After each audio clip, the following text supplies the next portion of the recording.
સાહેબ, પાટીદાર આંદોલન સમયે જે કેસ કરવામાં આવ્યા હતા, રાજ્ય સરકારે હાર્દિક પટેલ સહિતના જે યુવાનો હતા એની ઉપરના કેસ પાછા લીધા છે, શું કહેશો?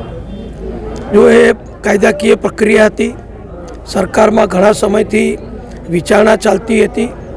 બધા જ સમાજના નેતાઓએ, પાટીદાર સમાજના નેતાઓએ, આંદોલનકારીઓએ અને બધા ધારાસભ્યોએ પણ માનનીય મુખ્યમંત્રી શ્રી ભૂપેન્દ્રભાઈ પટેલને વિનંતી કરી હતી કે ખૂબ લાંબો સમય થઈ ગયો છે અને હવે બધું જ વાતાવરણ જ્યારે સમરસ છે ત્યારે આ કેસ ચલાવવાનો કોઈ કારણ નથી.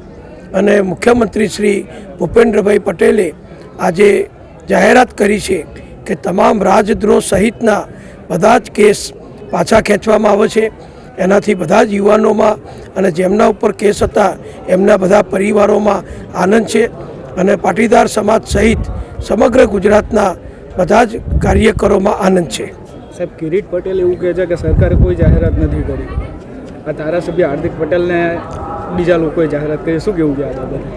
માનનીય મુખ્યમંત્રીશ્રીના નામથી આ જાહેરાત થઈ છે એટલે કિરીટભાઈને તો કદાચ ના ગમી હોય, કારણ કે સરકાર બધાને શાંતિથી સમરસતાથી ગુજરાતના વિકાસ માટે બધા સમાજોને સાથે જોડતી હોય અને વડાપ્રધાન માનનીય નરેન્દ્રભાઈનું જે સૂત્ર છે સૌનો સાથ, સૌનો વિકાસ, સૌનો વિશ્વાસ અને સૌનો પ્રયાસ, એ વધુ મજબૂત થતું હોય, બધા આનંદથી જોડાતા હોય એટલે કદાચ કોઈ મિત્રને ના ગમી હોય એ બની શકે.